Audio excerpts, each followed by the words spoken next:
그때 무력부 아닙니까? 네. 무력부에서는 무조건 떼먹고, 군단에서는 군데 떼먹고, 사단에서는 사정없이 그렇죠. 떼먹고, 연대에서는 연속적으로 떼먹고, 대대에서는 대대적으로 떼먹고, 중대에서는 중간중간 떼먹고, 소대에서는 소규모로 떼먹고, 분대에서는 분담해서 떼먹는. 그때 이미 그 말이 있었단 말이죠. 그때도 있었습니까? 그때 있었죠. 야. 그런데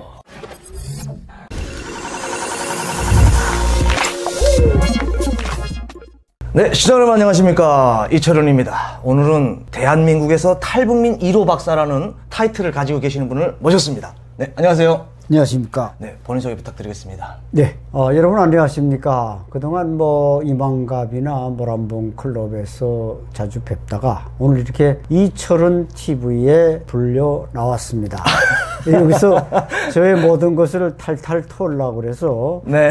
털 준비가 되어 있습니다. 네, 워낙 우리 박사님께서는 이제 우리 대한민국에서 방송 활동을 많이 하고 계시지 않았습니까? 그리고 다른 방송에는 나가는 걸 제가 봤는데, 박사님께서 어떻게 탈북을 하시게 됐고 이런 경위에 대해서 구체적으로 제가 들어본 것 같지를 못합니다. 예. 그리고 또 많은 시청자분들께서도 그거에 대해서 되게 궁금해 하실 것 같아가지고 제가 어렵게 우리 박사님을 모시게 된 것 같습니다. 요즘 어떻게 지내고 계십니까, 박사님? 요즘도 뭐 제가 이 대한민국에 온 지가 벌써 40년이 넘었는데 뭐 열심히 라디오나 뭐 방송을 하고 또 유튜브도 이제 가끔 하면서 또 글도 많이 쓰고 뭐 대학생들과도 많이 만나고 비교적 좀 탈북민 중에서는 바쁜 사람이다 이렇게 열심히 뛰어다니고 있습니다. 저도 박사님께서 쓰신 그 주체성의 종언이라는 그게 논문인가요? 아니면 책인가요? 그건 책이죠. 아, 책. 네, 네. 그것도 제가 봤습니다. 네. 예. 저는 되게 궁금했던 게 박사님께서는 79년도에 오셨잖아요. 예. 79년도면 박정희 정권 때. 네, 맞습니다. 그러니까 탈북민이라고 얘기하기에서 조금 애매하지 않습니까? 40년이면은 제가 지금 40인데요. 제 나이만큼 대한민국에서 지금 사신 건데, 그렇죠. 탈북민이라고 하기는 조금 그런데 79년도 그때 오셨을 때는 어땠습니까? 대한민국에? 글쎄요, 뭐, 잠깐 그 시기적으로 볼 때, 그때가 탈북민의 이 가치가 네. 최정상에 올랐을 때입니다. 그렇겠죠. 그러니까 어떻게 보면 운은 따랐다. 물론 저한테는 운이 따랐지만 또 북한에 있는 가족들은 그만큼 피해를 많이 봤죠. 그렇죠, 맞습니다. 그래서 이제 박정희 대통령께서 1978년에 월남 귀순용사 특별보상법이라는 걸 만들었습니다. 그래서 그 수혜자 중에 저는 이제 은메달인데, 그 전에, 78년 이전에 온 분들에게는 그런 혜택을 주지 않았습니다. 아, 그래요? 예, 예를 들어서 뭐, 임대주택이나 아파트를 준다거나, 뭐, 직장을 알선한다거나, 이런 게 그전에는 없었습니다. 그러다가 이제 제가 왔을 때 이미 그게 시행된 지 1년이 됐고, 제 앞에 한 명이 그 혜택을 받고 저희가 이제 받았는데, 그런 면에서 저는 참 뭐 기독교인이지만 하나님이 나를 그래도 좀 특별히 보살핀 게 아닌가 그런 생각을 합니다. 그러면 다시 이제 북한으로 돌아가서, 그럼 북한에서 그때 당시에 70년도에 예. 대한민국에 대해서 어떤 인식을 가지고 분위기인가요? 대한민국에 대해서 뭐 다 모르죠. 잘 모르고 뭐 그냥 그들의 계급 교양 뭐 이런 것만 받았는데, 나는 이제 지종학 쪽이라고 할까, 뭐, 거창하게. 서부전선, 이 개성의 그 북한군 2군단 3사단 민경대대. 네. 그러니까 이 DMZ 안을 지키는 그 민경부대. 우리로 네. 말하면 이제, 대한민국은 그걸 민정경찰이라 그러고, 예. 북한에서는 이제 민사경찰이라고 맞습니다. 하는데, 그게 근무하다 보니까 그때는 남과 북이 서로 방송도 마음껏 하고, 삐라도 막 뿌리던 때니까, 그 삐라도 많이 보고 방송도 많이 들었으니까 그게 남쪽으로 발길을 돌릴 수 있었지. 제가 뭐 후방에 있었다든지 그러면 뭐 남쪽으로 올래야 물리적으로 올 수 없고, 그때는 뭐 국경을 넘어서 온다, 이건 상상도 못할 때입니다. 또 그때는 이제 북한이 국력면에서 남과 북이 이게 역전된 게 1974년입니다. 통일부 분석에 나와 있습니다. 74년 이전엔 북한이 더 잘 살았고, 74년부터 우리가 추월해서 40배 지금 우리가 잘 살지 않습니까? 네. 그래서 제가 그때 그러면 이제 질문하신 대로 어떻게 그 남쪽으로 알고 왔느냐? 그것은 간단합니다. 제가 DMZ 안에 있었기 때문에 가능했지, DMZ 안에 있지 않았으면 알 수가 없었습니다. 지정학적으로 유지한 위치에 계셨네요. 네, 그렇죠. 그러면 원래 고향은 어디이십니까? 원래 고향은 평안북도 신의주입니다. 압록강. 평안북도 예. 신의주면 이제 중국하고 또 예, 가까운 단동. 쪽입니까? 예, 예. 단동이기 때문에 60년대, 70년대 이전에는 북한이 더 환했고, 지금은 단동에 가보신 분들이 많겠지만, 대한민국 국민 중에. 지금은 신의주가 시커멓고, 단동은 완전히 대도시가 됐고. 그렇죠. 그 신의주에서 중국도 많이 보고 그랬습니다. 그때 당시에는 그럼 신의주에서 이제 중국 쪽을 바라보시면서 단동 쪽을 바라보시면서 내가 살고 있는 북한보다 못하네라는 인식이 좀 계셨겠네요. 그렇죠. 못할 정도가 아니라 이제 시커멓고 그래가지고 중국을 불쌍하게 생각했죠. 오늘날 중국의 단동에서 북한을 불쌍하게 생각하는 것과 똑같이 그때는 그렇죠. 그렇게 생각하다 이게 역전이 돼서 북한이 지금은 한심한 나라로 됐죠. 그때 신의주에 계셨을 때는 이제 뭐 한국, 그때는 뭐 한국이라고 하지 않고 남조선이라고 했으니까 남조선에 대해서 전혀 모르고 계셨다는 거예요?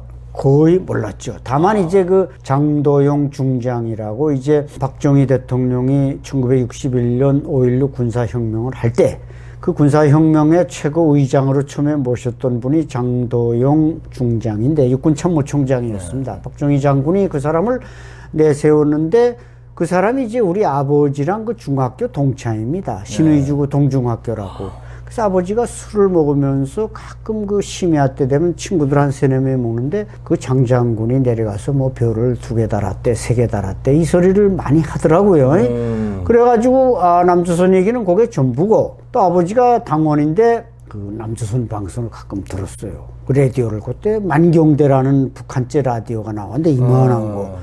그걸 이제 채널을 고정시킨다고 하지만 뭐 밤에 들어와서 탁 돌려서 듣는데 그때 지금도 생각나는 게 KBS에 그때 무슨 드라마가 있었냐면 굶주리는 비당원. 이 제목이 이래요. 여기 KBS 찾아보면 다 나옵니다. 그러게요. 야, 전 처음 들었습니다. 60년대 얘기죠. 와. 그래서 그걸 들을 때 제가 우리 아버지는 왜 저렇게 반동짓을 할까 하고 좀 격분하고 증오스러운 줄. 그때는 이제 제가 순진했으니까 군복을 입기 전이니까. 그래서 남조선 얘기는 알았지. 북한의 그 계급 교양만 딱 세뇌돼 가지고 남조선 헐벗고 굶주린다는 거 외엔 거의 아는 게 없었습니다. 아버님께서 한국 그 라디오를 들으셨다는 말씀이시지 않습니까? 그렇죠. 그러니까 아버님의 피가 흘렀기 때문에 이제 대한민국으로 오시지 않으셨을까요? 그 세장한 아버님이 예. 늘 그냥 안중근처럼 살아야 된다. 우리 직계 조상이니까 우리 아버님이 원래 황해도에 안씨가 많아서 거기 살다가 조상들이 독립운동한다고 그 압록강 국경으로 온 겁니다. 그래서 이제 여기 오니까 뭐 저 황해도에 안씨들이 상당히 많고 안흥모 내무장관이라든지 이게 다 우리 안씨였거든요. 그래서 요즘 반갑게 만나고 그랬는데 잠깐 그 국경 지역에 살다 보니까 이 남쪽에 대해서는 정보가 거의 없었습니다. 그 신의주에서 살 때는 이제 대한민국에 대한 정보가 전혀 없었는데 개성적으로 군복무를 하시지 않았습니까? 예. 군복무 그때 당시 북한군의 뭐 분위기라든지 그런 건 좀 어땠습니까? 상황은? 네, 이제 북한군에 입대하는 게 뭐 좀 시대적으로 바뀌었지만 저희들은 군에서 신체검사 받고 또 도에 가서 신체검사 받고 합격하면 군복을 갈아입죠. 도당위원회 회의실에서 군복을 갈아입고 뭐 배낭 받고 거기에 건빵, 빵, 뭐 간식 받은 다음에 신의주 역전에서 뭐 환영곡이 울리는 가운데 이제 기차를 떠난 겁니다. 네. 뭐 한 서너 시간 달리니까 이제 개성역에 딱 내렸죠. 이야, 개성역은 거의 최전방 아닙니까? 그렇죠. 그때 당시에는 그래도 기차가 잘 뛰어가고 빨리 온 거죠. 그러게 서너 시간에서 지금 깜짝 놀랐습니다 지금. 빨리 내려왔는데 근데 어떤 촌놈들은 잠깐 뭐 개성에 내리자마자 뭐 남해 바다가 안 보이느냐 뭐 이런 놈이 있어요. 남해 바다요? 그러니까 그 개성에 오면 그 다음부터는 남조선인데 그게 남해 바다가 보이는 줄 알고 그런 놈이 있어서 내가 야 이 미친놈아 남해 바다는 저 부산에 가야 남해 그렇죠. 바다가 있지 저긴 그냥 남조선 땅일 뿐이다. 이렇게만 얘기를 해서 그 배꼽 잡았던 적이 있는데 그래서 이제 저는 출신 성분이 좋아서 운 좋게 그 DMZ를 지키는 부대는 출신 성분이 우선 좋아야 되고 또 물질적으로도 그 13호 노르마가 있지 않습니까? 네네네네. 그쪽엔 다 군이나 그렇죠. 안전이나 보위부에는 13호 노르마면 이제 보병 연대장과 똑같은 노르마입니다. 그러니까 잘 먹이고 잘 입혀야지 거기서 남쪽으로 뛰려면 그렇죠. 얼마든지 뛰려니까 그걸 방지하기 위해서 잘해주는 거지 뭐 이뻐서 잘해주는 건 아니죠. 네, 그렇죠. 잘해주긴 잘해주는 거예요? 네, 잘해줬습니다. 그럼 그때만. 그 지금 군인들은 지금 박사님께서 말씀하고 계시는 내용이 솔직히 제가 출생하기 전에 그렇죠. 지금 이야기이기 때문에 저도 지금 귀담아 들을 수밖에 없거든요. 예. 근데 그때 당시에 이제 군인들 속에서는 이제 뭐 연애라든지 그런 건 좀 있었습니까? 아, 연애, 그때는 잠깐 군에서, 나는 군에 있을 때 술을 딱 한 병 먹어봤고, 그건 이제 우리 분대에 그 판문점 비서자이면 수석대표 밑에 비서장이 대자입니다, 계급이. 네. 그놈의 아들이 이제 부대에 있어서 뭐 인삼술을 가끔 가져오더라고요. 근데 그때는 제가 주위에서 군인은 술을 못 먹는다. 네. 이렇게 딱 규정이 돼 있고, 네. 연애도 역시 못한다. 이렇게 딱 규정이 돼 있었습니다.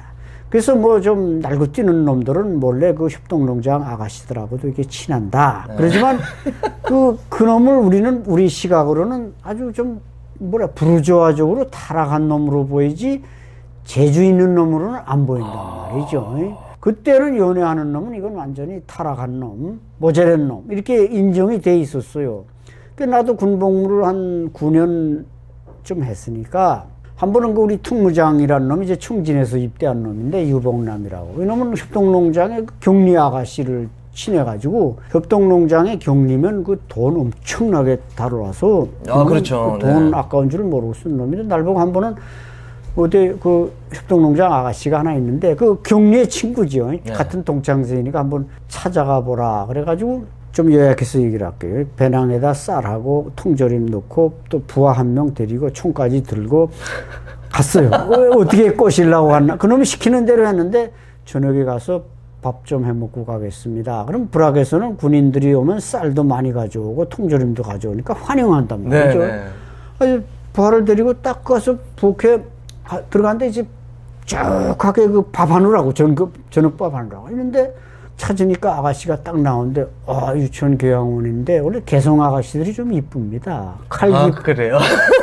칼기 폭파범 김현이 알죠? 네. 그가 개성에서 태어났습니다. 이뻐서 이건 미안하지만 작전상 지나가다가 이게 저녁 식사를 좀 해결해야 되는데 밥 좀 해 먹어도 되겠죠? 그랬더니 아가씨가 해드리고 싶지만 저기 안방에 지금 우리 어머님이 몹시 아파서 지금 누워 있어서 이 밥을 해드릴 수가 없습니다. 그러면서 안방으로 데리고 가서 문을 열어서 주는데 어머님이 머리에다 흰 수건을 두르고 이게 병석에 누워 있더라고요. 그러니 뭐 어머니가 아프다는데 뭐 더 할 말이 그렇죠. 없고 네. 해서 그냥 통조림 몇 개 하고 쌀 몇 대박 집어주고는 돌아왔습니다. 네. 그게 제가 북한에서 해본 처음이자 마지막 연애고 그 뒤에는 한 번도 못 해봤습니다. 지금 그게 연애사인가요? 연애사입니다. 너무 근데 너무 맹랑하게 끝나는데요? 그 정도면 진한 연애지 맹랑한 건 아닌데. 그래요? 근데 어쨌든 이제 박사님의 군복무 시절에 연애 이야기를 이제 들었잖아요. 뭐 근데 그때 당시에 연애를 하면은 부르주아고 뭐 이렇게 시각이 되게 안 좋은 시각으로 봤다고 하지 않았습니까? 예. 지금은 연애 못하면 바보 취급하거든요. 그러겠죠. 그때는 연애에 딱 걸리면 출당됩니다. 축당이라는 게 북한에서는 총사령에 가까운 거 아닙니까? 그렇죠. 당원증을 뺏기니까. 그래서 우리 부대에서는 좀 날고 뛰는 놈들이 한다는 말은 들었지만 내가 해본 건 그게 처음이자 마지막입니다. 출당된다고 하면은 북한에서는 이제 계급사이기 때문에 입당의 기본 베이스를 깔고선 이제 앞으로 좀 발전을 해야 되는데 그거 자체가 이제 막히기 때문에 그러는데 그냥 연애는 뭐 어쨌든 그렇게 이제 가서 통조림과 쌀 주고 오시는 거로 끝나시지 않았습니까?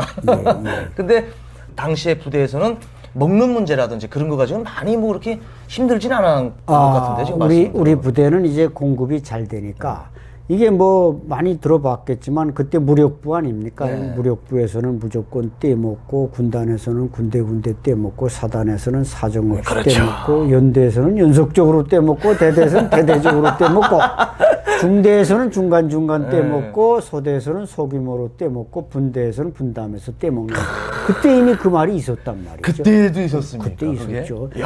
그런데 민경 부대 내려놓은 통조림이나 뭐 돼지고기나 생선도 군단 사단에서 떼먹으니까 아야 개성에다가 민경 후방부 그 참모들이 나와서 개성에서 직접 인계하는 겁니다. 그럼 민경대대 차량이 한 5대 있으니까 그걸 실어다가 이제 민경초소로 지피로 직접 공급하는 거죠. 근데 보병 부대는 그때 상당히 어려웠습니다. 어렵다 보니까 우리 민경부대 그 식당이나 밤에 와서 이제 훔쳐가는 겁니다. 돼지고기도 내일 아침에 끓여서 먹으려 그러면 그게 밤에 초저녁에 이제 특무장이 이제 그 해줘서 내다 놓으면 밤에 없어지는 겁니다. 그래가지고 민경대대는 군견소대가 있었습니다. 군견소대. 예, 예. 군견이 한 3, 40마리 되는데 다 이 독일제 쌔빠또죠. 예. 그래가지고 그 없어지면 이제 중대장이 열받아가지고 고기 먹이려 하는데 훔쳐갔으니 그래서 군견소대 데려다가 딱 추격해보면 보병부대나 포병부대에서 훔쳐간 겁니다.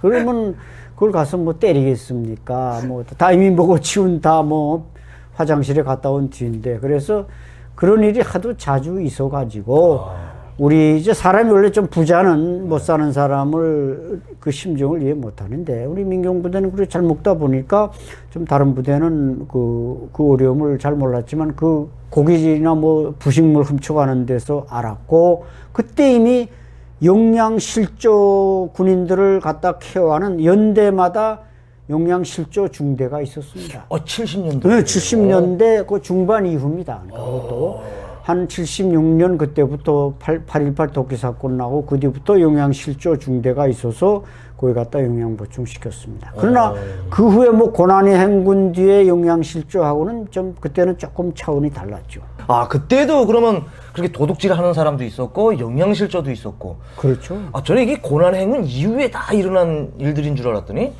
그때도 있었네요. 그러니까 고난의 행군 뒤에는 완전히 이건 프로 도둑단이고 네. 그때는 이제 아마추어 도적단이죠. 자기네께 공급이 안 되니까 남의 걸 훔쳐 먹는 걸 하나의 그 생존 수단으로 그냥 라이프 스타일이 그랬습니다. 그때는. 네. 그러면 그렇게 이제 어쨌든 일단 다른 보병 부대보다 GP에서 계셨기 때문에 공급도 잘 됐고 먹는 문제도 뭐 괜찮게 이제 먹으면서 군복무를 하시지 않았습니까? 예. 그리고 남들이 연애하는 거를 봤을 때는 부르주아에 빠졌다라는 이런 안 좋은 시각으로 바라보시던 분께서 네. 어떻게 돼서 그러면 한국에 대한 동경심이 생겼고 대한민국으로 탈북을 해야 되겠다라는 생각을 하시게 된 겁니까? 네, 그렇게 오래 안 걸렸는데요. 물론 이제 그 갈등이 누적됐죠. 그 민경 우리 저희 그 부대에는 이제 현 내각 총리 박태성도 와서 그 군복무하다. 그런 놈들은 이제 만경대 혁명학원 출신이니까 그렇죠. 한 3년하고는 다 그 사람은 이제 김일성 종합대학으로 올라가지 않았습니까? 또 김영철 통전부장도 그 서부전선에서 군복무했고 이게 고위 간부들이 많이 와서 그 자제들이 한 2, 3년 근무하고 이제 다시 김일성 정치대학, 뭐 김일성 종합대학, 강건종합군관학교로 네. 올라간단 올라간단 말이죠. 근데 우리 부대에도 그 김일성 정치대학에 제일 많이 가는 게 민경 출신들이 제일 많이 갑니다. 그래요. 근데 저도 노동당에 이제 74년에 입당을 했고 당원으로서 뭐 추호에 흔들림 없이 충성을 해왔죠. 네. 근데 북한 경제가 그렇게 74년부터 내리막길에 들어서고 어려워지니까 점점 갈등이 생긴 겁니다. 거기다 김정일에게 세습이 됐는데 뭐 김정일만 세습했나요? 뭐 최현의 아들 최용해, 김일의 아들 박태성이 다 이렇게 세습하는 거 아닙니까? 그걸 제가 눈으로 보면서 다른 일반 부대에 있었으면 그게 잘 안 보였을 수 있는데 민경 부대에 있다 보니까 좀 특권층 자녀들이 많다 보니까 심지어 저희 부대에는 여운형 몽양 여운형 선생의 외손자도 있었습니다. 그 친구는 김광인데 네. 저하고 같이 입대했는데 그러면 충진에서 입대했단 말이죠. 그때 여운형 딸들이 다 충진에 쫓겨내려가 있었거든요. 그래서 거기서 입대했는데 그놈도 75년도에 김일성 정치대학으로 떠났습니다. 그러니까 이 똑똑한 놈들은 다 떠나는데 나는 좀 모자랐는데 뭐 근데 이제 추천도 안 해주고 근데 뭐 내 힘으로 또 아버지 힘을 빌려서 가야 되겠다는 생각을 안 했어요. 그죠? 열심히 이렇게 충성하면 당이 알아주겠지 하고 버티다 보니까 9년이 됐단 말이죠. 근데 이제 제대될 때쯤 되면 우리 민경부대에서는 또 대학을 많이 갑니다.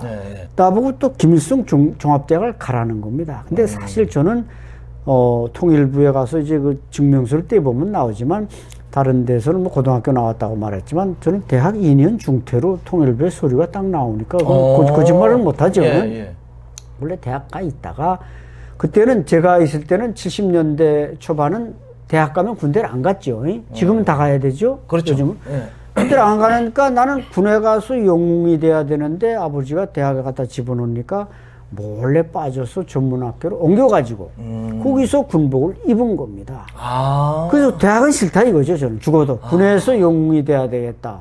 이 주제 파악이 잘 안 된 것 같은데 잠깐 그래가지고 근데 또 김일성종합대학을 가라는 겁니다. 네. 근데 방학 때 되면 선배들이 김대 다니는 애들이 모자 쓰고 교복에 그 모표 달고 대학 교복 입고 부대에 옵니다. 근데 그냥 그 모습이 얼마나 불쌍한지 초라하고 배가 고파서 그냥 쌀밥을 해주면 한 2끼씩 그냥 먹어 제끼더라고요. 네. 그래서 야, 내가 저 모습으로 돌아갈 수는 없다. 근데 뭐 내 의도대로 뭐 신분 상승은 안 되지. 네. 제대되면 대학은 꼼짝없이 가야지. 그래 남조선은 가야 되겠다. 네. 네. 그래서 근데 그냥 갈 수는 없다. 내가 평양에 이제 갈 때 네. 평양에 갈 기회가 있었어요. 내가 그래서 평양 가서 한 보름 있을 때 평양 시내 모습을 보고 남조선을 갈지 안 갈지를 내가 결심한다. 그럼 넘어오기 보름 전에 평양을 갔습니다. 네. 가서 그 미림 비행장 옆에 인민무력부 그 숙소가 있어서 거기서 자면서 뭐 만수대 있을 따니니 뭐 조선혁명박물관이 네, 다 네, 봤습니다. 보니까 갈 때 돈을 그 밑에 것들이 얼마를 줬냐면은 한 1,000원 이상을 줬어요. 그때 1,000원이면 큰 돈이죠. 1,000원이면은 큰 돈 아닙니까? 예, 큰 돈입니다. 네. 그 민경부대라는 건 이제 비무장지대 안에 근무하니까 야전비라는 걸 줍니다. 그래서 군관이든 하사관이든 병사가 다 돈을 배를 받습니다. 2배. 보병보다. 예. 근데 그걸 가니까 돈을 주면서 부탁한 게 나이타돌 좀 사다 달라. 담배 사다 달라. 맨 이거죠. 네. 담배도 뭐 보통 담배가 아니지. 요가 담배, 네, 필터 네. 담배 사다 달라. 근데 백화점 가보니까 사탕과자 네. 줄을 서도 살 수가 없어요. 그때 이미. 근데 내가 60년대 학생 때 평양 갔을 땐 돈만 있으면 얼마든지 사탕과자를 네. 한 배낭 아니라 2배낭도 샀단 말이죠. 그래서 저는 야, 이 평양도 무너지기 시작했구나. 이걸 판단하고 난 여기서는 더 이상 희망이 없다. 돌아와서 일주일 만에 DMZ 들어와가지고 떠난 겁니다. 아, 그러니까 박사님께서 많은 고민을 하던 중에 이제 평양 가서 이제 내가 한국으로 갈지 안 갈지를 정확히 판단을 해야 되겠다 했는데 예. 돈은 있는데 예. 그러니까 뭐 사탕 과자를 사려고 하면은 사탕 과자가 있어야 사는데 그렇죠. 그때도 그러면은 그렇게 부족했던 상황입니까? 그렇죠. 그래서 그 이야. 인민무력부 무슨 창고가 있었는데 후방 창고. 근데 우리 군사부 중대장이 이천용 군사부 중대장이 날 보고 그 자기 처남한테 찾아가 보라. 그럼 뭘 좀 줄 거다. 그래서 그 인민무력부 그 후방 공급소에 그 부책임장과 찾아갔더니 거기서 배낭에다가 카라멜, 알사탕, 과자를 가득 넣어주는 겁니다. 그래서 그 채와 가지고 왔지 빈 배낭 들고 돌아오면 그 내 부하들한테 무슨 체면이 서겠냐 말이죠. 그러게요. 이게 지금 70년대 지금 이야기인데 저는 뭐 솔직히 모르니까 그러지만 70년대도 이랬구나 하고 그렇죠. 예. 그럼 그때 돌아오셔가지고 그럼 바로 그냥 예. 탈북하는 데는 뭐 어렵지 않으셨죠? 그때는 뭐 이렇게 그 지뢰밭이 이제 있어서 어렵지만 예, 예. 딱 들어올 때 이제 그 당원들은 북한군의 이제 특수부대는 한 30%가 당원이고 일반 부대는 한 10%가 당원인데 당원증을 DMZ에 들어올 때는 반납을 해야 됩니다. 반납. 네. 그리고 또 외교관들, 무역 일꾼들도 북한에서 해외로 파견 나갈 땐 당원증을 다 반납해야 됩니다. 왜냐? 75년도에 그 당원증에다가 김일성의 초상화를 넣었습니다. 그 당원증을 딱 열면 전면에 김일성의 빨간 그 당마크와 함께 맞습니다. 초상화가 있습니다. 반납해야 되는데 내가 사료청위원장이니까 그 사료청위원장 함을 가지고 나오는데 그거 딱 넣었다가 정치도원한테 반납한단 말이죠. 예, 정치도원이자 당세포 비서니까. 예. 그래서 당원증 왜 안 바치냐 그래서 알았다 그러면서 그때 정치도원이라는 놈이 나보다 좀 나이 어린 놈이 김일성 정치대학 졸업하고 왔습니다. 그러니까 이놈이 나한테 뭐 이래라 저래라 하기 좀 불편했죠.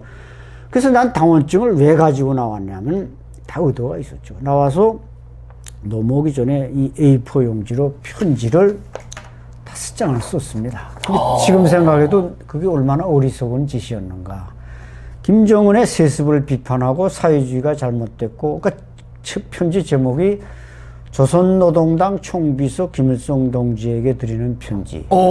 마지막에다가 조선인민군 2군단 3사단 민경대대 노동당원 안찬일 이렇게 썼단 말이에요. 그럼 나는 이걸 보내면 김일성이가 뭔가 좀 북한을 바꾸지 않겠나 이런 일말의 기대가 있는데 이게 간이 배 밖으로 나온 일이고 또 그렇죠. 그 또 목적이 중요한 게 내가 넘어오면 가족이 피해를 당하니까 네. 가족이 좀 덜 피해를 당하게 네. 하려고 썼단 말이죠. 야. 근데 그 편지가 어디로 갔겠습니까? 국가보위부로 먼저 갔겠죠. 그렇죠. 그럼 보위부는 김정일한테 먼저 바쳤겠죠. 그럼 김정일이가 세습이 잘못됐다는 글만 없어도 적당히 눈 감아 줬을 텐데 그게 세습이 문제가 많다고 내가 썼으니까 그 후에 신의주에 살고 있는 누나 한 명이 수용소에 안 끌려갔는데 누나를 통해서 그 소식을 들었는데 내가 넘어온 지 이틀 만에 국가보위부에 트럭이 들이닥쳐서 우리 가족을 요독 수용소로 끌어갔단 말이죠. 내가 무슨 뭐 높은 간부도 아니고 무슨 비중 있는 권력자도 아닌데 왜 우리 가족을 수용소로 끌어갔냐. 그 김일성한테 편지 쓴 게 정치범으로 걸린 겁니다. 내가. 그래가지고 끌려가서 그건 내가 김일성한테 따끔한 얘기를 해서 그때 군부대 뭐 대우도 달라지고 네. 일반 그 민경부대에 한 번도 주지 않던 필터 담배를 다 공급했어요. 내가 김일성한테 이 잘못 대우하고 있다는 걸 적나라하게 적었거든요. 그건 좀 잘한 일이지만 나머지는 오랑수를 썼다. 야, 그러면 그때 그 쓴 편지 때문에 민경부대 대우가 좀 많이 달라진 거 도와주고 같네요. 확실하고. 그건 또 내 뒤에 넘어온 사람들한테 다 들었거든. 그럼 그 이후에 그 가족분들께서는 이제 요독 수용소로. 네, 다 끌려가서 맞아 죽었는지 아이고. 얼어 죽었는지 모르는데 우리 누나는 그때 결혼한 지 석 달인가 돼서 출가 외에는 안 끌어갑니다. 네. 여성분들에 대해서는 조금 좀 다르게 좀 하는 게 있긴 있습니다. 그렇죠. 그게 바로 이제 몇 년도이시죠, 지금? 79년도 7월 달 얘기입니다. 79년 7월에 넘어오신 건가요? 네, 7월에 넘어왔습니다. 그 편지와 함께 제 당원증하고, 왜냐면 당원증을 내가 들고 나온 아까 목적이 있다 예. 그랬죠. 그 편지와 당원증을 같이 묶어 놔야 김일성한테 전달이 되지. 이 당원증을 김일성에게 총비서에게 보내주세요 하면서 편지를 썼단 말이죠. 그래가지고 이제 그 군인들은 치약 치수를 넘는 비닐 주머니가 있습니다. 네. 비닐 주머니는 이제 물이 새지 않는 방수가 되는 거니까 그 편지와 그 당원증을 넣어서 MDL 군사분계선을 넘기 전에 북한 그 GP 안에서 좀 넘어와 가지고 지뢰구역이지만 그 큰 나무 사이에다가 이제 그걸 딱 놨는데 제가 넘어온 다음에 GP가 밤중에 대낮처럼 밝아지더니 그때 이미 내가 어디 갔는지 납치됐는지 찾은 거죠. 그러다가 이튿날 새벽에 그 국군 초소에서 우리 국방부에 보고해 온 바에 따르면 군관만 200여 명이 나와서 거기를 샅샅이 수색하더라는 겁니다.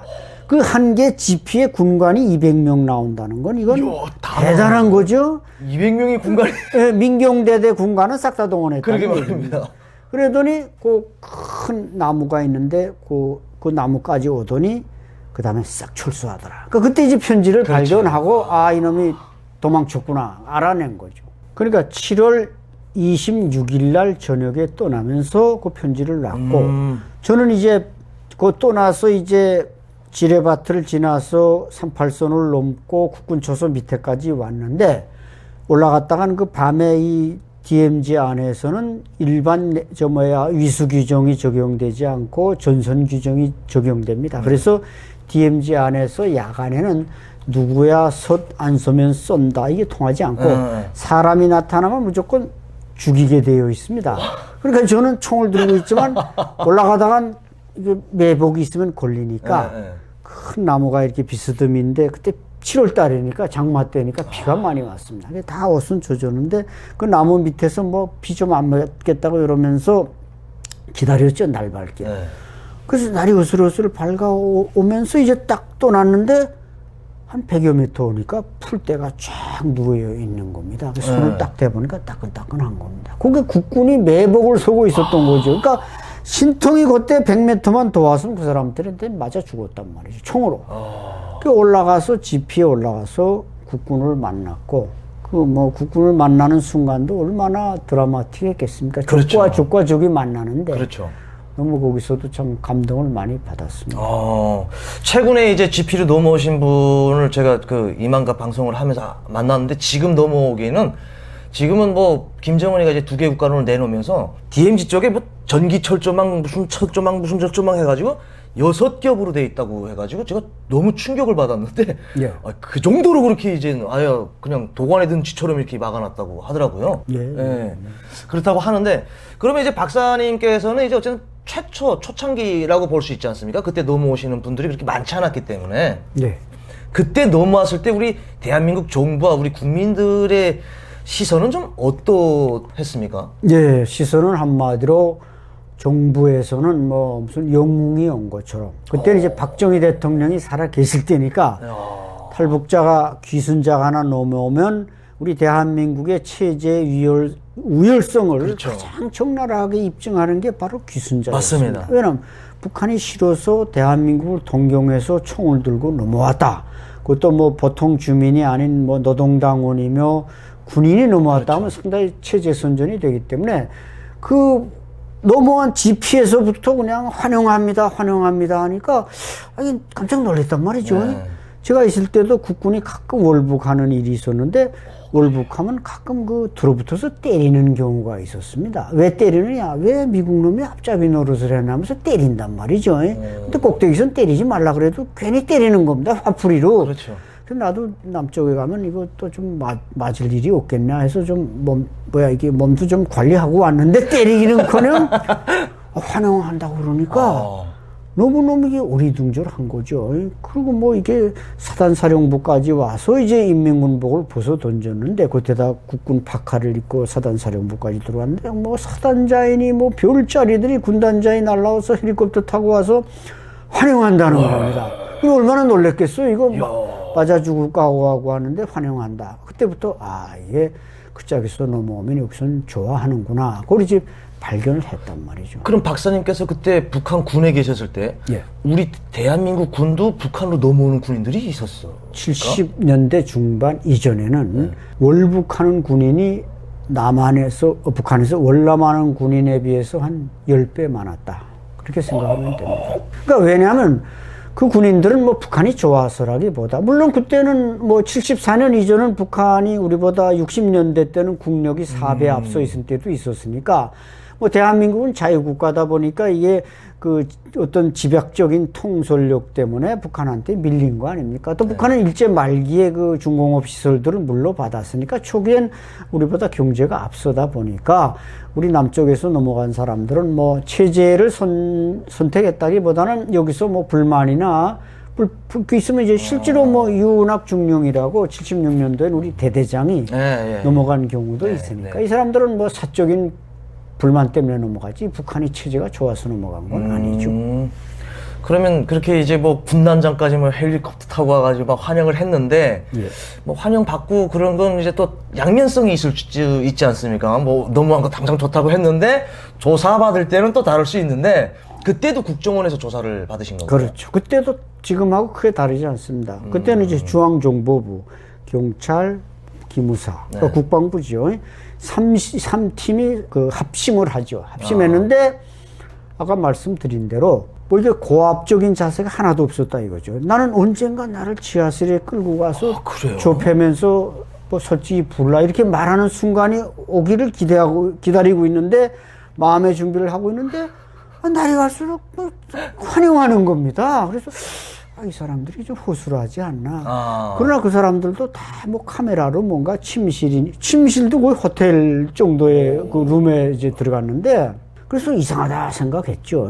뭐 전혀 때리거나 뭐 강압적인 반말도 안 합니다.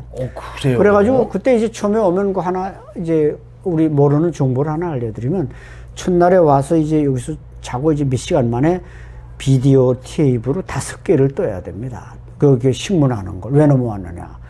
5개를 떠야 되는데 대통령, 국방부 장관, 중앙정보부장, 기무사령관, 정보사령관 그 5개를 떠서 빨리 보내주면 그분들이 그때는 뭐 컴퓨터가 안 되던 데니까 그걸 보고 한 놈이 넘어왔네. 그래서 이제 자부심을 프라이드를 느끼죠. 그래서 그분들도 그렇게 해줬고 그다음에 뭐 기자들이 그냥 떼거리로 찾아오는데 거기서 다 제공하는 겁니다. 그럼 군복이 다 젖었는데 그냥 동아일보 와서 한번 찍었는데 조금 있으면 또 조선일보 와서 한번 찍고 뭐 중앙일보 와서 한번 찍고 뭐 KBS 하루 종일 한 10번을 찍는 겁니다. 거기서 보도해야 되니까. 그 속으로 나야 이제 가슴이 아프죠. 내가 이렇게 자꾸 나가면 북한의 가족들이 다 피해받을 때인데, 그때 이제 실려가기 전이죠. 우리 가족들은 실려가기 전인데. 그리고 이제 그 후에 뭐 환영대회에 대해서는 이건 너무 기니까, 그건 뭐 또 다음. 사진들을 너무 찍을 땐 그때는 뭐, 나 안 찍겠습니다. 뭐 이렇게 할 수도 없는 상황이었잖아요. 그렇죠. 뭐 지금 이렇게 대접을 융숭하게 해주니까. 일단 환영한다는데 뭐 일단 맞아 죽을까 하고 하는데 환영해 준다는데 뭐 사진 좀 찍자는데 나 뭐 찍어 이렇게 말할 상황은 아니죠. 그때 오면은 그럼 영웅들처럼 이렇게 막 그 영웅이라고 뭐 모임 뭐 환영 모임 막 이런 거 하진 않나요? 그 환영이 이제 최초가 이제 서울 시민 환영대회. 아니 그 환영대회도 이제 요즘은 못 본 분들을 위해서 말씀드리면. 뭐 며칠 전부터 이제 서울 시민 환영대회 하니까 거기서 뭐 연설도 한 5분 하라 이게 준비를 시키는 겁니다.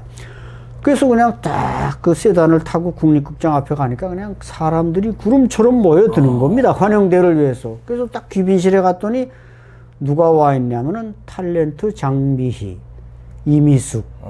요즘 이 장미희, 이미숙은 별로 요즘은 이제 나이 들었지만. 저도 잘 모르겠어요. 잘 모르시죠. 요즘 뭐 송혜교만 알지 잘 모르잖아요. 이분들이 이제 나한테 꽃다발을 주려고 와 있고. 근데 누가 와 있냐면 김신조 목사님, 이리사 군부대. 바로 엊그제가 1월 21일 청와대 습격 날 아닙니까? 그때 이 김신조 목사님도 뭐 완전히 뭐 얼마나 혼한지 김일성보다 더 잘생겼더라고요. 나를 꽃다발 주기 위해서 와 있는 겁니다.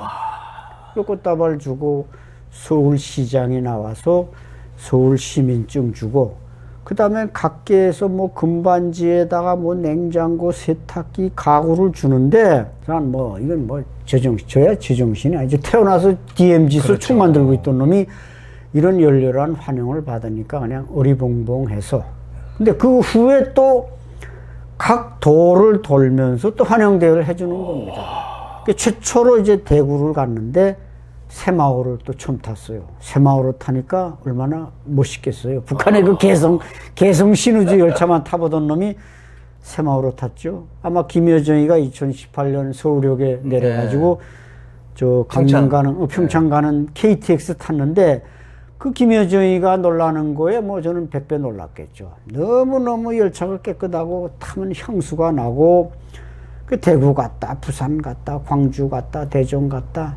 마지막 제주도를 갔는데 제주도까지 가셨어요. 기가 막혔어요. 딱 이제 내일 아침에 이제 제주도 환영대회 한다고 가슴이 설레이는데 길밭도 가보고 근데 아침에 딱 일어났는데 그 국정원 직원이 오더니 이거 큰일 났습니다. 박정희 대통령께서 총에 맞았습니다. 하면서 서울로 올라가야 되겠습니다. 도지사 방으로 갑시다. 차 타고 도지사 방에 갔더니 도지사께서 그냥 뭐 얼굴이 침울해서 도민들이 드리는 겁니다. 그러니까 뭐 금반지, 뭐 한 1,8개, 뭐 또 선물, 증서, 선물을 그때 물건을 주지 않고 증서를 줬단 말이죠.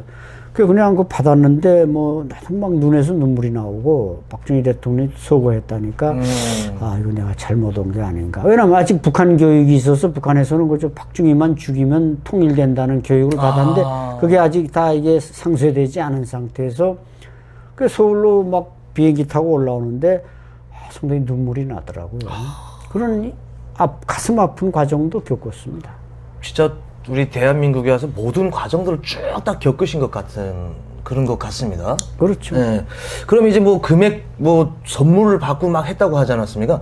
국정원에서 그럼 조사를 대체 몇 개월 정도 받았어요? 그때는 기간이 좀 길었습니다. 그러니까 조사와 그 환영대회, 이 다음에 뭐 방송 출연을 1년을 해야 그 시설에서 안가에서 밖으로 나와서 사회생활을 하도록 했습니다. 근데 그게 길다고 생각했지만 지금 생각해보면 그 과정이 없었더라면 지금은 뭐 하나원이라는 교육기관이 있어서 다 사회 적응할 수 있는 프로그램을 그렇죠. 마치고 내보내니까 크게 실수 안 하지만 그때도 그렇게 해도 실수하는 사람이 많았는데 그건 뭐 정보를 또 제공하고 그래서 뭐 아직 그때는 이제 우리가 그 박정희 대통령께서 만든 그 국가보상법에 의해서 우리가 국가유공자가 됐습니다. 근데 어떤 분들은 야, 뭐 너희들이 뭐 한 게 있는데 국가유공자네 이렇게 그렇죠. 비판할 수 그 있는데 반문을 하실 수 있죠. 의문 가지고 비판할 수 있는데 제가 생각해도 뭐 저의 합리화가 아니라 저 같은 경우 이 군단이 서부전선 개성을 침략하기 위해서 주둔하고는 이 군단의 포병, 보병, 뭐 후방 거기를 다 군복무기관에 돌아다녔습니다. 그러니까 이 지도에서 다 찍어서 우리가 제공하면 여기서 다 항공 촬영을 해서 확인을 합니다. 그러니까 거짓말했다가 이게 큰일 납니다. 근데 우리가 내 단순한 생각인지 모르겠지만 그걸 우리 첩보원들을 보내서 한 개 군단의 배치와 이동 상황 그렇죠. 이걸 알아오려면 1억을 준들 그때 알아올 수 있습니까? 그렇죠. 못 알아오죠. 그래서 그때 군인 출신들을 또 민간인도 해줬지만 유공자로 해줬던 건 잘한 게 아닌가 그런 생각을 합니다. 그리고 진짜 궁금한 건데요. 1년 동안 있으면서 이제 우리 대한민국 다니면서 이제 환영 모임도 하고 선물도 뭐 금반지도 받고 막 많이 받지 않았습니까? 그러면 그 국정원에서 다 나올 때 사회로 진출할 때 그거 다 줍니까? 아니면 다 뺐습니까?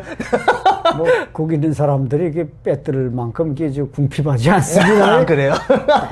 그때 그 중앙정보부 요원들은 뭐 지금도 마찬가지죠. 국정은 마찬가지지만 다 엘리트들만 이렇게 있어도 뭐 대한민국 엘리트 아닌 사람이 거의 없지만 근데 그걸 다 모아놨다가 그 받을 땐 받았지만 그 내가 가방에 담아다가 건사한 게 아니라 뭐 카세트라든지 뭐 카메라든지 이건 선물 받았으니까 내가 숙소에 다 갖다 놨는데 나머지는 이제 거기서 다 명단을 작성해서 선물 명부가 있습니다. 그래가지고 우리가 나오는 날 그 명부와 함께 이걸 다 인수인계하고 그다음에 뭐 우아미 가구에서 뭐 가구, 책상, 뭐 책장 뭐 이런 것도 그 선물권으로 받았으니까 그때 기간을 1년 넘게 그게 표시해서 줬으니까 사회 나와서 가서 이제 거기 가서 저쪽 뭐 충정로 쪽에 가구점에 가서 그 찾아오고 또 어떤 건 뭐 결혼한 다음에 찾아가도 되도록 무제한으로 또 날짜도 주더라고요. 그렇게 세심한 배려를 해줬습니다.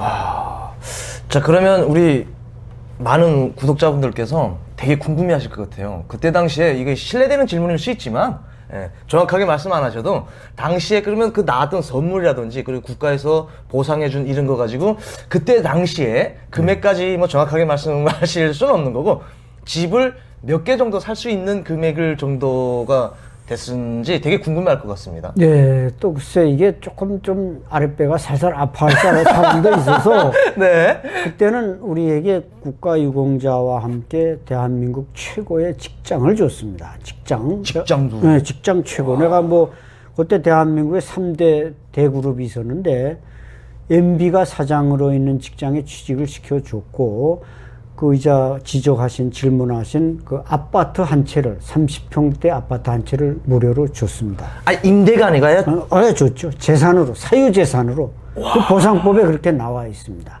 금 가격에 의해서 보상을 하는데 그때도 순금 가격으로 그 아파트와 또 현찰이 보상이 있습니다. 제가 이제 AK 소총도 들고 오고 네, 그렇죠. 작전 지도도 들고 오고 그랬는데 거기에 따른 다 심사에 의해서 보상이 있는 겁니다. 그러니까 그래야 유공자에 의한 보상이지 공짜가 아니란 말이죠.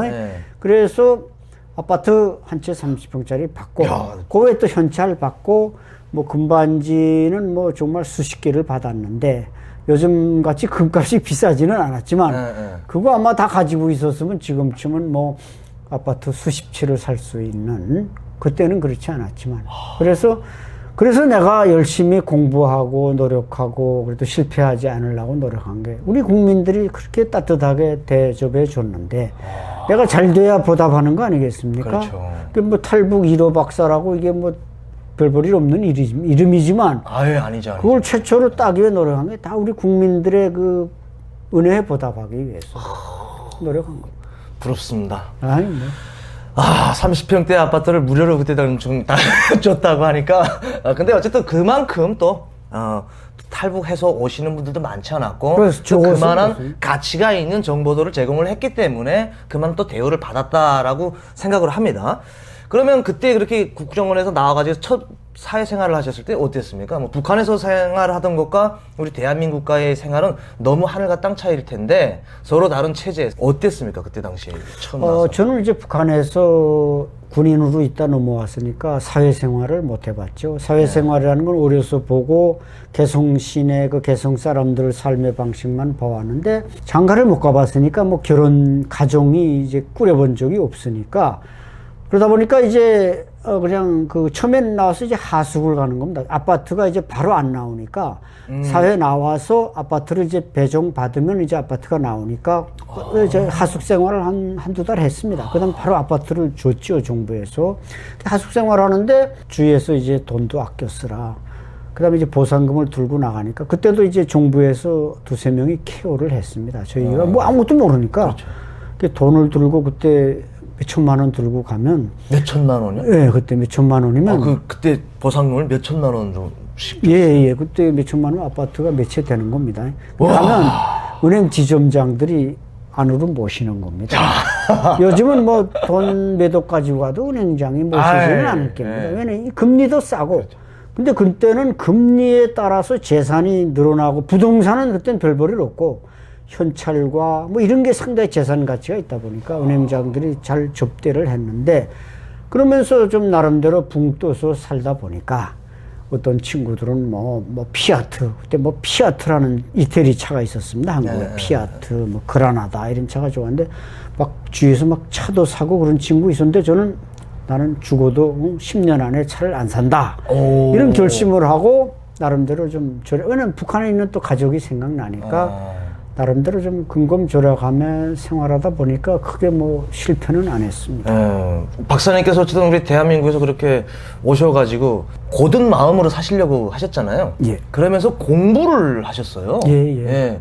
그럼 나와가지고 바로 나는 공부를 해야 되겠다. 북한에 계셨을 때 그 2년 대학 다니다가 중퇴해서 군대에 오셨잖아요. 공부하기 싫다고. 그 공부하기 싫다는 거를 대한민국에 와서는 공부하겠다라는 마음으로 바뀌셨는지. 글쎄 그게 중요한 지금 아주 그 나의 폐부를 찌르는 질문인데 죽어도 공부하기 싫어서 솔직히 38선을 넘어왔습니다. 네. 근데 공부를 안 할 수밖에 없는 코너로 몰린 겁니다. 왜냐하면 이제 직장의 최고 에리트들이 모이는 직장을 갔는데 대학 안 나온 놈은 나밖에 없는 거예요. 그래서 야 이거 대학을 가야 되겠다. 대학을 안 나오면 이거 사람 죽여 못 키우겠다. 그래서 죽으나 사나 또 정부에서 그때 대학 가라고 자꾸 권고를 했으니까요. 그래서 이제 성균관 대학을 가려고 그 딱 준비를 하고 있는데 아마 성균관 대학을 갔더라면 지금 국정원장을 지내는 이종석 박사님과 거의 학번이나 이게 비슷했을 겁니다. 근데 이제 그 아까 말씀드린 MB가 사장인 직장에 들어가니까 그 성균관 대학 가지 말고 고려대학을 가라고 이러는 겁니다. 그래서 그 K대로 가게 됐고 그래서 나는 딱 대학 죽으나 사나 4년만 졸업하면 그냥 다른 사람들하고 같아지니까 그 다음에 난 좀 편히 살겠다 생각했는데 딱 또 졸업하니까 대학원에서 뭐 이렇게 받아줄 테니까 오라 이런 또 좀 이렇게 온질이 오는 겁니다. 이왕 고생하는 김에 대학원 또 2년 반 좀 더 하자. 그리고 또 졸업했더니 또 박사과정 거기서 이왕 고생하는 거 그때 또 이제 북한학이라는 그 학문이 나와가지고 탈북한 분들이 공부하려고 움찔움찔 할 때란 말이죠. 근데 나는 그 북한학이 아닌 정치학 그 과정을 가서 공부해 가지고 그 과정이 대학 4년, 석사 2년 반, 박사 7년 해서 14년을 끌려다녔습니다. 네, 박사님께서 여기 보니까 이제 고려대 정치 외교학 학사, 그리고 고려대 정치학 석사, 그리고 건국대 정치학 박사. 쭉 연결해서 그냥 하신 한 건가요? 학기도 안 쉬고 연수했어요. 그 14년이 걸리신 건가요? 네, 14년. 와, 14년 동안 진짜 공부만 하셨네요. 공부하면서 뭐 강연도 또 다니고 처음엔 뭣도 모르고 또 이 출석 체크가 되는 것조차 잘 몰랐어요. 대학 학부에 들어갔는데. 근데 또 출석 체크가 학점에 중요하게 반영된다는 걸 몰라가지고 또 그때 강연 오라, 뭐 KBS 방송 나오라 그러면 덜렁덜렁 쫓아다니다가 두 번째 학기인가에 학사 경고를 받았는데 F학점 3개 나오면 학사 경고거든요. 그다음부터 정신 차리고 이렇게 대충 공부해서는 안 되겠다 해서 그다음부터는 학사 경고 한 번도 안 받고 학점도 비교적 뭐 A나 B 받으면서 공부를 했습니다. 자, 그러면 박사님께서 14년 동안 이제 공부를 하셨다고 하시지 않았습니까? 예. 그러면 대한민국에 넘어오셨을 때 나이도 꽤 있지 않았습니까? 북한에서 9년 동안 군복무를 하셨으니까. 넘어온 때가 27살이 넘어왔죠. 그 넘어온 게 26살. 26세 넘어오셔가지고 공부만 14년을 했을 것 같진 않고 예. 중간에 또 이제 뭐 결혼도 하실 것 같은데 예. 어떻게 결혼을 그때 공부하시면서 하신 건가요? 아닙니다. 대학교 들어가기 전에 이미 결혼을 했습니다. 그때는 이제 넘어오면 또 내 나이가 이제 27, 8 됐으니까 결혼 종료기도 됐고 혼자 살아야 되니까. 요즘 온 분들은 이렇게 북한에서 온 친척, 가정, 그렇죠. 네. 친구가 많으니까 외롭지 않죠. 모여서 북한 음식도 해 먹고. 그때는 온 사람이 1년에 한두 명 왔으니까 나 혼자입니다. 네. 그래서 뭐 이북의 실향민들이 불러서 가끔 이렇게 밥도 사주고 위로도 해주지만 외로우니까 빨리 결혼을 해야 되겠고 또 주위에서 자꾸 결혼을 빨리 하라고 뭐 그 많은 가군이 뭐 집인이 선물 받아놨는데 혼자 살아서 되겠느냐. 그래서 결혼을 조금 그때 빨리 했습니다. 외람되는 질문일 수 있겠지만 연애로 만나신 건가요? 아니면 뭐 소개팅으로? 그러니까 저에게 남이든 북이든 연애하고는 이게 인연이 없는 모양입니다. 그래가지고 뭐 또 다 남남북녀라고 이 남쪽의 남자들이 키도 크고 잘생겼는데 뭐 나 같은 사람 뭐 남쪽 여성들이 뭐 이렇게 호감이 가는 외모도 아니고 그러니까 중매를 하는데 네. 내가 이제 럭키 세븐 네. 내가 7월생이고 네. 7월 27일 날 내가 대한민국에 첫 발을 들였고 7월 27일. 7월 27일 오. 79년 7월 27일 거기다 7월생 하니까 이 7자만 들여놔도 7개가 됩니다. 이 손을 봤는데 처음에 그 대구에 있는 어느 요관집 딸하고 손을 봤습니다. 근데 이 여성이 체격이 나보다 더 좋은 것 같았습니다. 그러니까 나는 뭐 그때 뭐 웬만하면 하려고 그랬는데 그 여자가 퇴짜를 놓은 것 같습니다. 아, 그래요? 퇴짜를 놔서 대구 여성한테 퇴짜를 맞고 예. 그다음에 두 번째, 세 번째 봤는데 7번째 지금 와이프를 만났단 말이죠. 그러면 지금 사모님도 7번째 만에 손을 보고 이 칠자고 뭐 칠자고 이 연관이 좀 있나 봅니다. 있습니다. 그래서 2027년 내년에 아마 북한의 김정은이가 죽고 통일되지 않겠나 예측을 합니다. 그 여자는 이제 나를 뭐 호감이 가서 좋아한 게 아니라 네. 그 북한에서 왔다. 근데 그때 좀 이런 건 있었습니다. 귀순 영사도 네.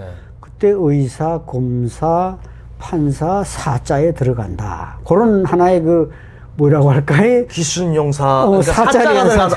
왜? 그게 무슨 얘기인지 알겠죠? 예. 왜냐면 총각인데 30평짜리 아파트 있죠. 이거 보상금 때문에 있죠. 그렇구나. 그래서 의사, 판사, 검사에 귀순 용사도 사자에 들어간다. 이게 자칭이겠죠. 자칭이지 누가 뭐 여기 처녀들이 그렇게 생각해요. 그래서 집사람이 이제 그걸 계산했는지는 모르겠지만 그 누가 이제 중매를 서서 저 불광동에 있는 그 언니네 집에 갔습니다. 이 여자의 언니네 집에. 언니네 집에 갔더니 언니가 있고 그 조카가 조그마한 게 있고 그 장모님이 와 있는 겁니다. 아니 장모님 될 사람이죠. 네, 그때 그 집에 이제 둘째 딸이니까 우리 집 사람이 와 있고 이제 딱 봤는데 괜찮아 보이더라고요. 순수해 보였습니다. 우리 집 사람이 뭐 이쁘지는 않지만 순수한 건 있었거든요. 그래서 뭐 그 또 주위에서 그때 안내한 분이 이제 국가기관에 있는 사람인데 괜찮다 그래서 갔죠. 갔는데 뭐 그 장모님 될 사람도 저를 보고 뭐 좀 더 살이 좀 찌고 그렇지 뭐 별로 못마땅한 눈치더라고요. 그래서 못마땅한. 그러더니 이제 우리 그 사람이 같이 간 안내한 사람이 중매쟁인 셈이죠. 네. 일단 두 젊은이가 밖에 나가서 이제 한번 데이트 한번 해보라. 그때도 우리나라는 상당히 세련돼서 교제를 해보고 했지 섣불리 하지 않았단 말이에요. 그래서 그 주택에서 걸어 나오는데 그때가 좀 추운 겨울이었는데 얼음판이 막 있더라고요. 그래서 얼음판을 걸어가면서 미끈미끈하는데 그 여자가 먼저 내 팔을 딱 팔짱을 끼는 겁니다. 박사님이 하지 않고 내가 하지. 아버님이. 나는 모르니까 끼는 걸 모르니까 처음으로 북에서도 못 해보고 남조선에 왔는데 남조선 처녀가 팔짱을 딱 끼는 겁니다.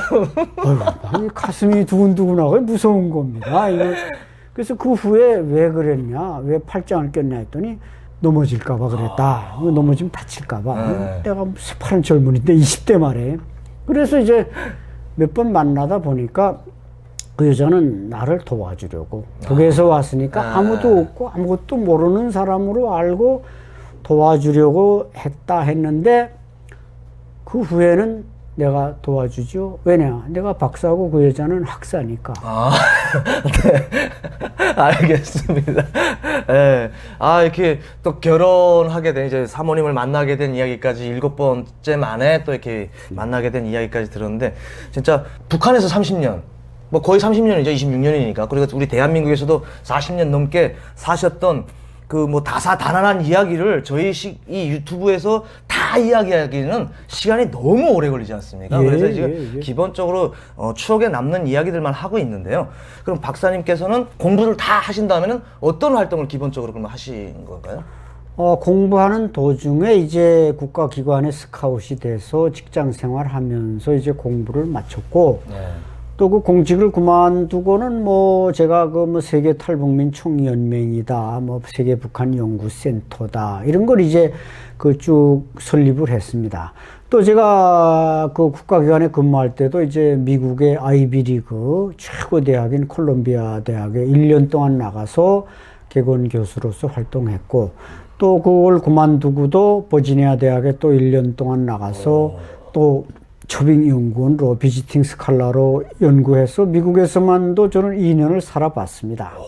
이런 경험을 통해서 뭐 주로 연구 활동에 종사하면서 방송을 또 많이 했고, 그래서 이제 저를 뭐 지금 이렇게 우리 청취자 여러분들이 좀 알아주는 건, 택시 타서 못 알아보는 사람 단 한 명도 없고, 지방 가도 식당에 가면 못 알아보는 사람이 단 한 명도 없습니다. 이야. 그래서 뭐 제가 잘났다는 거 자랑하는 게 아니고, 우리 유튜브나, 뭐, 오늘 이게 우리 이철은, TV에도 나가면 많은 분들과 이게 교감이 생길 텐데, 어쨌든 하나님이 역사해서 나름대로 많은 분들과 교감을 가지고, 또 제가 그 암박사라는 말 외에 이제 암밥사라는 별명이 하나 있는데, 네. 탈북민들한테 좀 밥을 좀 많이 사는 편입니다. 그래서 저는, 여기 뭐, 와서 결혼한 가족 외에는 피부치가 한 명도 없으니까 북에서 온 분들이 다 내 가족이고 친척이고 혈육이다, 항상 그런 생각을 하고 있고, 또 우리들이 통일의 욕군이다. 34,000명이면 우리 강원도 인제군 인구보다 2,000명이 많은 거대한 집단입니다. 이걸 하나님이 역사에서 대한민국으로 보내줬기 때문에 우리는 통일에 앞장서야 할 사명을 가지고 있는 겁니다. 그래서 우리 이철은 대표님도 이렇게 유튜브에서 큰 기여를 하고 있지만, 우리 탈북민들은 그런 사명감을 가지고 살아서 가까이 다가오고 있는 새벽처럼 다가올 통일에 대비해서 준비를 잘해서 하나님이 보내준 다 사선을 넘어서 역경을 넘어서 온 그런 그 자부심과 긍지를 한순간도 잊지 않고 살아갔으면 감사하겠습니다. 그러면 우리 박사님께서는 앞으로 뭐 해보고 싶거나 소원이 있다면 어떤 것이 있을까요? 뭐 소원이 저야 뭐 이제 나이도 됐고 뭐 잡을 가지거나 그런 건 없이 계속 북한 연구에 전력 투구하겠습니다만은, 이제 말씀드린 그 탈북민들이 이게 하나로 결속돼서 통일의 시너지를 만들어내고, 북한 체제가 저게 영원히 간다면 정말 하나님이 없다는 얘기죠. 저 체제는 언젠가 시한부 체제이기 때문에 저 체제가 무너졌을 때 이게 대한민국에 와서 우리가 공부하고 다 능력을 닦은 우리 탈북민들이 고향으로 돌아가서 저기에 대한민국과 똑같은 체제를 만드는 일꾼이 돼야 된다. 그래서 그런 노력들 지금 뭐 준비하고 있는 게 또 있습니다. 뭐 복지협회라든지 뭐 이런 여러 가지 북한 통일을 위한 준비들을 차근히 해가지고 탈북민들과 함께 거기에 인생의 마지막 전력 투구를 하고자 합니다. 네. 오늘 이렇게 이제 박사님을 모시고 이야기를 해봤는데요. 저희 이야기는 결혼해서 끝났습니다. 왜냐하면 그 이후의 이야기들은 우리 박사님께서 많은 방송과 또 유튜브에서 이야기하신 것이 있기 때문에 그런 내용은 이제 안찬일 박사님을 찾아보면 될 것 같고요. 저희가 어떻게 40년 동안에 대한민국에서 있었던 일을 이 카메라에 다 담기는 좀 어려울 것 같아가지고 오늘 여기서 마무리 짓고요. 이렇게 바쁜 시간을 내서 이철은 TV에 출연해주신 우리 박사님 고맙습니다. 불러주셔서 감사합니다. 네, 감사합니다.